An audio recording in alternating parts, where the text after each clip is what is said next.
मुझे पूछना था कि हाँ हाँ ये एक और भी क्वेश्चन है, किसी ने मुझे पूछा है आपको पूछने के लिए, हाँ क्योंकि वो जी कन्नड़ा में ये कन्नड़ा उनको हिंदी में बोलने को नहीं आता है। हाँ जी। तो क्या है ना, उनको बहुत एक्सीडेंट का भय है। उनके फादर क्या जो भय? एक्सीडेंट, हाँ, एक्सीडेंट का उनका डर बहुत लगता फियर है। फियर है बहुत एक्सीडेंट का। हम्म, हम्म, तो डैड, उनका जो फादर है ना, वो एक्सीडेंट में गुजर हम्म, एक्सीडेंट हो गया। और ही हम्म, गॉट हार्ट के जगह में सब बहुत ये होके एक दिन रह के वो बाद में गुजर गए बहुत। और जो हम्म, पीछे बैठे थे उनको थोड़ा थोड़ा सब लगा था, वो हम्म, एक रीजन है। और मगर हमेशा ही डर लगता है। वो 5 साल की थी जब ये हुआ। हम्म, और बाद में जब देखो डर रहता है कि कोई भी कहीं बाहर जाए, उसके जो सिबलिंग्स हैं, भाई बहन है या मम्मी या उनके बच्चे, कोई भी बाहर जाए, घर आने तक बहुत डर रहता है। जब देखो प्रेयर में रहती है। और इधर घर में भी हस्बैंड कहीं बाहर जाता है, स्कूटर लेके जाता है तो भी डर लगता है। खुद भी अ, मतलब व्हीकल लेके जाने को बहुत डर लगता है। व्हीकल आता है हम्म, मगर लेके नहीं जाती हम्म, है। तो इसका क्या कुछ पास्ट का भी क्या कुछ प्रॉब्लम है क्या, ये हम्म, पूछ रही थी। हम्म। ओम शांति। हाँ जी। वही क्वेश्चन। देखो, अगर आपको व्हीकल का डर, एक्सीडेंट का मीन फोबिया है, इसको फोबिया ही बोलेंगे। हाँ, डर बोलेंगे, फियर बोलेंगे। जो आपको ट्रिगर पॉइंट था बचपन में, जब आप 5 साल के थे, आपकी डैडी का एक्सीडेंट हुआ। उस वक्त डेथ, लाइफ, एक्सीडेंट, ये सब बातें समझ में नहीं आती है ना। मगर हमारे सामने जब चीजें, लोग एक्सीडेंट से वो हो गया, ये हो गया, तो ये कहीं ना कहीं हमारे मेमोरीज में रह जाते हैं। और जैसे जैसे बड़े होते जाते हैं, हमको उस वक्त उनके मीनिंग समझ में आते हैं कि आपके डैडी के साथ क्या हुआ होगा। जैसे किसी ने कहा कि हार्ट ब्लीड होने लग गया, वो एक दिन उनको बहुत तकलीफ हुई और बाद में उन्होंने शरीर छोड़ा। अब 5 साल की उम्र में आपको नहीं मालूम था ये सब, मगर धीरे धीरे आप बड़े होते गए और सुनते गए ये स्टोरी, और आपकी मेमोरी में वो कहीं ना कहीं नोट डाउन हुआ था। तो आप भी सोचते थे कि क्या हुआ होगा। फिर हम क्या करते हैं, बचपन की जो मेमोरीज है उसको एक इमेजिनेशन वर्ल्ड बना लेते हैं। हाँ, तो आपने इमेजिन किया होगा आपके डैडी के टेम्पो का एक्सीडेंट को आपके दिमाग में, कि ऐसे कर ट्रक ने आया होगा, ऐसे मारा होगा, मेरे डैडी को ऐसा लगा होगा, और भी बाकी के लोगों को। और फिर उसको कनेक्ट करते हैं, अभी प्रेजेंट में अगर आपको भी कोई एक्सीडेंट देखा होगा ना ऐसा, तो उसके साथ में आप कनेक्ट करते हो। और फिर वो एक शॉक जैसा लगता है। हाँ, शौक जैसा लगता है कि बाप रे, ये ऐसा हालत हुआ होगा मेरे डैडी का।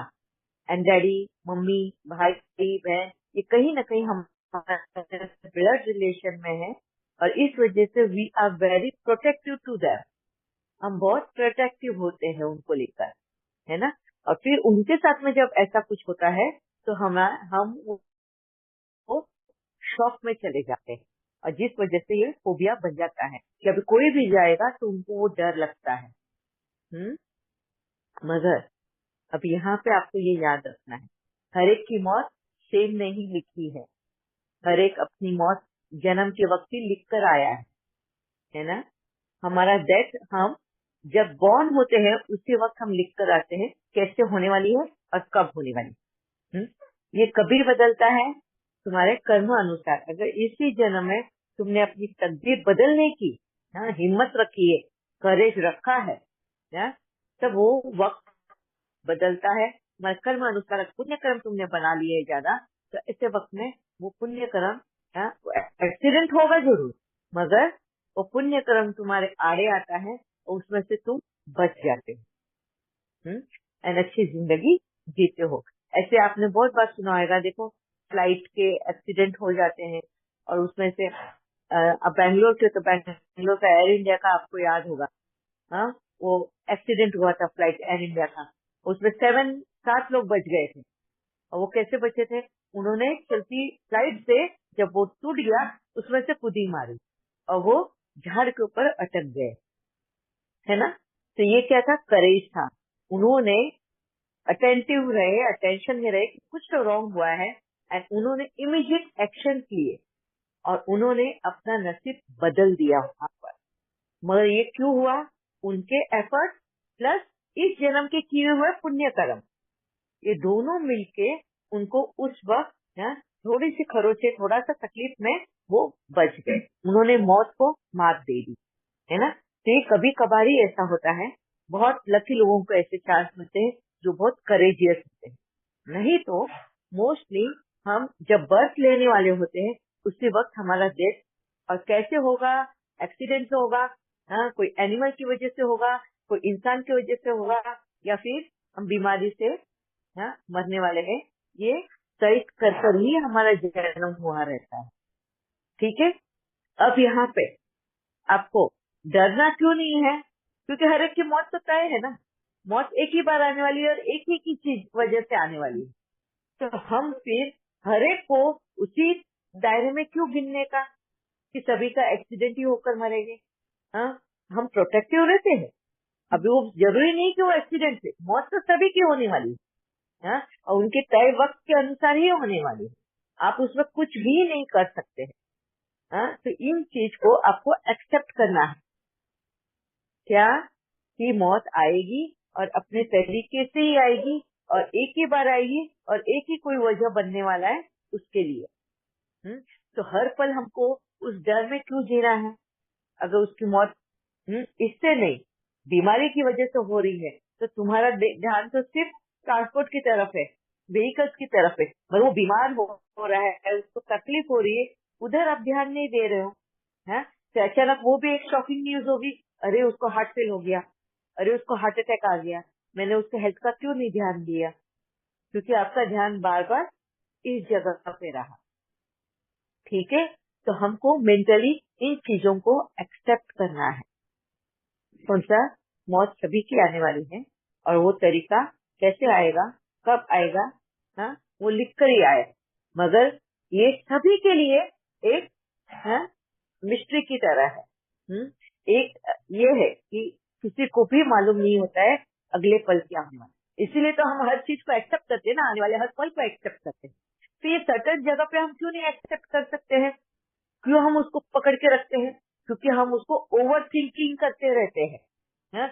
कि जैसे मेरे डैडी चले गए एंड मैं बिना डैडी की रह गई, तो कहीं ऐसे ना हो कि मेरे बच्चों के साथ ऐसा हो जाए या इनके साथ ऐसा हो जाए, तो आप उसको न चाहते हुए भी वो शॉल में डालने की कोशिश करते हो।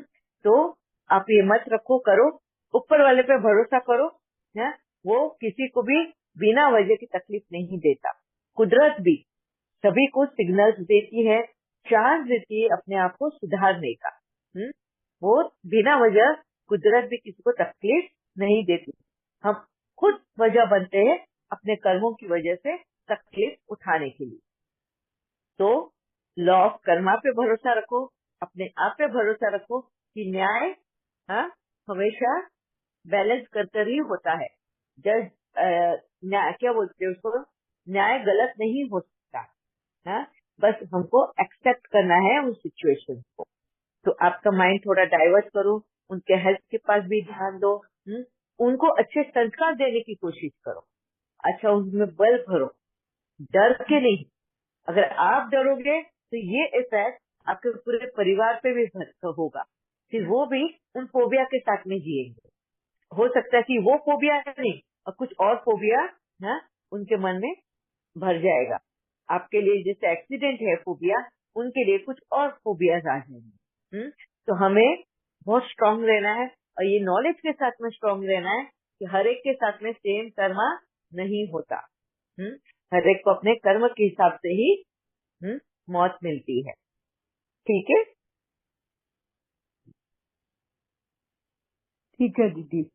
एक और बात पूछना था दीदी,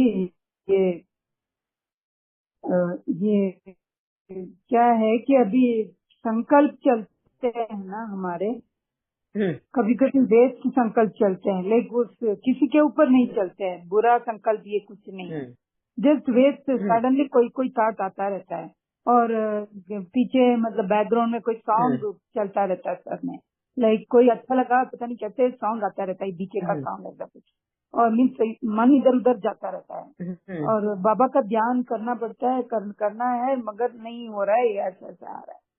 उसका भी हमको साक्षी होकर देखना है, या साइलेंस में रहना है, या मीन्स क्या करना है कभी, या बाबा की याद करना है फोर्स करके।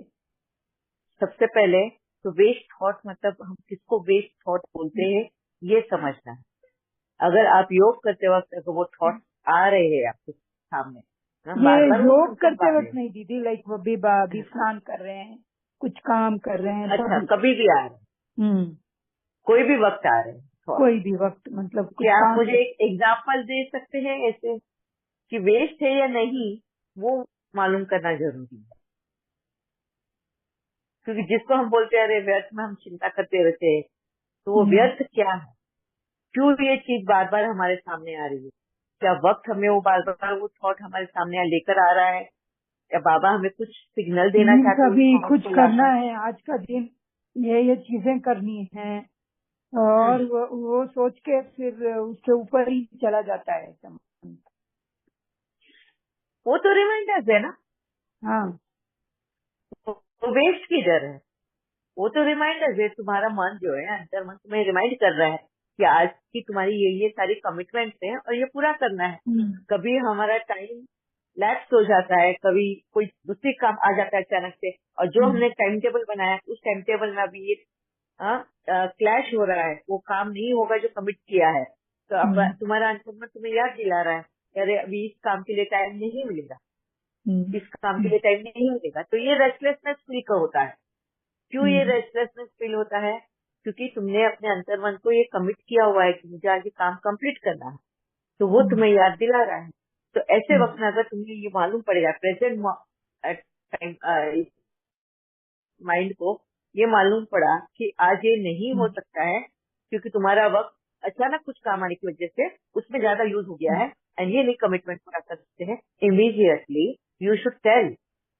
तुमने अपने अंतर्मन को ये बताना है कि आज ये काम करना मुझे पॉसिबल नहीं है, ये कमिटमेंट मेरा आज पूरा नहीं होने वाला है, मगर कल के शेड्यूल में मैं इसको एडजस्ट करूंगी, है ना।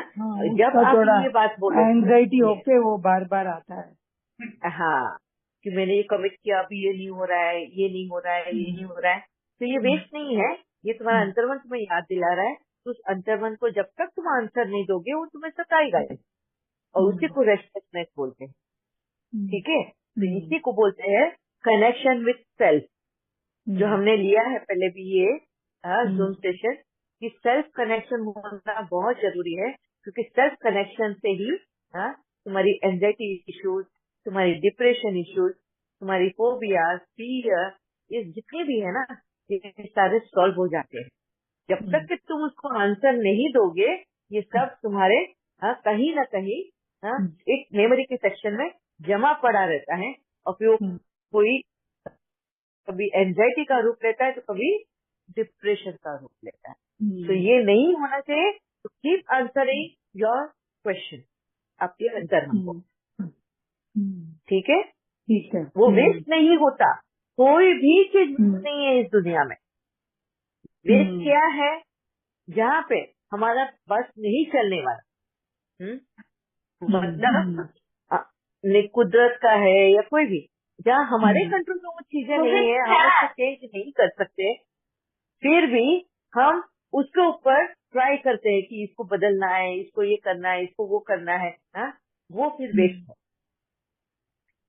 जैसे फॉर एग्जाम्पल बाबा बोलते हैं, अगर तुमको दुनिया को बदलना है तो क्या करना होगा? खुद को बदलना है। हम क्या करते हैं? खुद को नहीं बदलते हैं, दुनिया को बदलने की कोशिश करते हैं, वो वेस्ट है ना, वो वेस्ट है। तो हमको वेस्ट क्या है ये समझना पहले जरूरी है। अगर हमको किसी और को हंसाना है तो पहले क्या करना होगा? हमको हंसना होगा। हम खुश रहेंगे, हम हंसेंगे, तो ऑटोमेटिकली सामने का माहौल भी खुशनुमा हो जाएगा। ठीक है। और ये साक्षी होकर देखना, ये बाबा को ये मतलब कब यूज अभी करना निरंतर याद करना है तो क्या करना है? है? या तो साइलेंस में रहना, ये कब मतलब कौन सा कब करें, क्या करें? हाँ, साक्षी होकर देखना मतलब कब करना है? जब चीजें तुम्हारी कंट्रोल में नहीं है, जहाँ वक्त धर्मराज बनकर आया हुआ है, अब तुम उसको बदल नहीं सकते। जैसे बाबा कब साक्षी होकर देखता है? हाँ, बाबा बोलता है तुम्हारे कर्मों में मैं इंटरफियर नहीं कर सकता। तुम्हें रोज सजा तो तुम्हें भोगनी ही है, तो वो इंटरफियर नहीं कर, तब वो साक्षी होकर देखता है। वो साक्षी होकर देखने का मतलब ये नहीं कि हमको तमाशे देखते रहना है।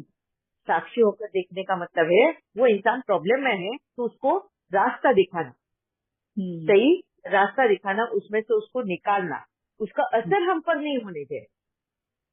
जैसे फॉर एग्जाम्पल ये बहुत बार चीजें जब होती है, ये कब होते हैं, हम पे असर कब होता है? जब हमारे फैमिली मेंबर्स के साथ में कुछ ऐसी चीजें होती है, उनके कर्म का उनको फल मिल रहा होता है, तो वो बहुत दुख में बहुत तड़प रहे होते हैं, चिल्लाते हैं मेरे साथ ऐसे क्यों, मैंने क्या किया, ये वो। तो ऐसे वक्त में उसका असर भी, स्पेशली माओं के साथ में ये बहुत बार होता है, जब उनके बच्चों को तकलीफ पहुंची ना तो माएँ भी दुख में और बह जाती है। वो ये सोचती है कि बच्चे को कुछ नहीं हो, जो होना है मेरे को हो जाए, और वो भी रोना बिलखना शुरू करती है। तो ऐसे वक्त में बाबा बोलते हैं यहाँ पर तुम्हें साक्षी होकर देखना है, तुम इनका रूप बदल नहीं सकते, उनका कर्म बदल नहीं सकते, वो तो करके आया, उसको तो भोगना ही है, मगर अब तुमको एज ए गुरु उसका बनना है। साक्षी होकर देखोगे तभी तुम उसका गुरु बन सकते हो, है ना? नहीं तो क्या हो जाएगा, तुम भी उसके दुख के भागीदार बन जाओगे। ठीक है, साक्षी होकर देखने का मतलब है तभी तुम उसको सोल्यूशन, उस प्रॉब्लम में से बाहर निकाल सकते हो, उसको सही रास्ता दिखा सकते हो, और ये मिस्टेक फिर से रिपीट ना हो, हाँ, उसका उसको बार बार याद दिला सकते, उसको कहते हैं साक्षी होना। ठीक और है, साइलेंस में रहना, वो कब रहना साइलेंस में। दीदी? हाँ, साइलेंस में। अभी कोई चीज हमें बहुत परेशान करती है, जैसे आज हम कोर वैल्यूज पे चल रहे हैं, जैसे बाबा की श्रीमत है, सच्चाई के साथ रास्ते पे चलना है, झूठ नहीं बोलना, कमिटमेंट पूरा करना है ना, पंक्चुअलिटी, सिंसियरिटी, ये सब हम कर रहे होते हैं, मगर हमें अपने फैमिली मेंबर से सपोर्ट नहीं मिलता। अब मैं टाइम पे उठती हूँ, सवेरे टाइम पे नाश्ता बनाती हूँ, मैं मेरे फैमिली मेंबर्स टाइम पे उठेंगे ही नहीं, वो नाश्ता उनको आराम से करना होता है, तो अभी मेरा टाइम जाता है, उस वजह से मैं दूसरे काम नहीं कर पाती हूँ, उनको गरम गरम खाना होता है, तो क्या करना है? कि ऐसे वक्त में हाँ मेरे को फ्रस्ट्रेशन होता है, इरिटेशन होता है कि ऐसे क्यों है, मेरे को ये लोग सपोर्ट क्यों नहीं करते। अगर इस रास्ते पे चल रही हूँ तो मेरे को सपोर्ट देना चाहिए, वो लोगों ने भी वैसा सीखना चाहिए, वो लोग भी सिंसियर होने चाहिए, वो लोग पंक्चुअल होने चाहिए, वो लोग भी सच्चाई के रास्ते पे चलना चाहिए। तो अवर एक्सपेक्टेशन उनके साथ में, अगर हम अच्छे रास्ते पे चलते हैं ना तो हमारा वो हो जाता है कि हमारी एक्सपेक्टेशन बढ़ जाती है, भाई देखो हम तो कितने सच्चे रास्ते पे चल रहे हैं, तुम भी चलो, तो तुम सपोर्ट मांगना शुरू करते हो उनसे, है ना? तो यहाँ पर बाबा बोलते हैं ऐसा नहीं करना, यहाँ पे हमारा बहुत दिमाग चलता है, यहाँ पे तुमको साइलेंस मेंटेन करना, नो संकल्प, ये देखो कि तुमने अपना 100% दिया है, अपना रिस्पॉन्सिबिलिटी 100% निभाया है, बाकी का उनको को छोड़ो। ब्रेकफास्ट करने का टाइम कितने बजे का है? 8 बजे का तुम्हारे घर में, तो 8 बजे तुमने तुम्हारे टेबल पे, डाइनिंग टेबल पे सब लगा दिया, अब उनको कब खाना है वो उनके कर्म। यहाँ पे हमारा फुल स्टॉप, यहाँ पे और ज्यादा संकल्प नहीं चलाने, अगर चाहिए तो गरम करके ले लेंगे वो ऑफिस से, उनको गरम करने दो, वो ये सजा उनकी है लेट आने की, वो पंक्चुअल नहीं है तो वो नॉन पंक्चुअलिटी की सजा उनको मिलेगी। तुम्हें तुम्हारे काम दूसरे हैं जो टाइम पे कर रहे, ठीक है? तो यहाँ पे तुमको साइलेंस मेंटेन करना है, ग्रम्बल नहीं करना है, अपने आप को तकलीफ नहीं पहुंचाना है दूसरों की गलतियों के लिए, ठीक है? तो ये बाबा बोलते हैं यहाँ पे तुम साइलेंस मेंटेन करो, संतुष्ट हो जाओ कि तुमने अपना 100% दिया, माँ होने का कर्तव्य निभाया, बीवी होने का कर्तव्य निभाया, दोस्त होने का कर्तव्य निभाया, पूरी तरह 100%, हाँ, शिद्दत से तुमने वो रिश्ता निभाया, एंड फुल स्टॉप। ये एक्सपेक्ट मत करो कि वो लोग भी समझे तुम्हें, ठीक है? ठीक है दीदी। और एक और बात है दीदी, बाबा बोलते हैं कि ज्वालामुखी योग करो अभी, बहुत फास्ट विक्रम है, अभी ज्वालामुखी करना है ऐसा करके few days back he told. So what is the meaning of that?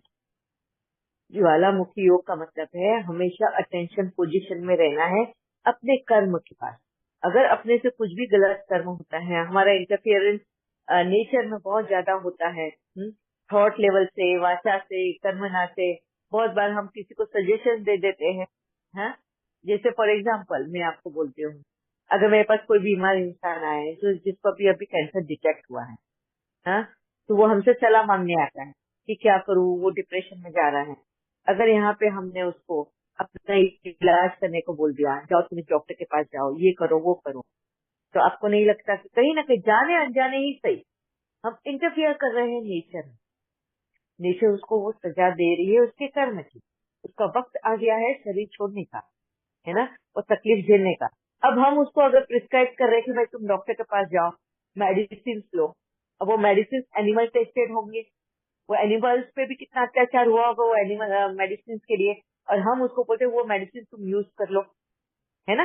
तो जाने अनजाने अगर हम ये करते हैं, कभी कभी हम अपने प्यार की वजह से, कंसर्न की वजह से ऐसी एडवाइस देते हैं, फिर हमें रियलाइज बाबा करवाता है कि कहीं तुमने इंटरफियर तो नहीं किया कुदरत में, कहीं किसी और के जान पे हम दूसरे को जान बचाने की तो नहीं कोशिश कर रहे हैं।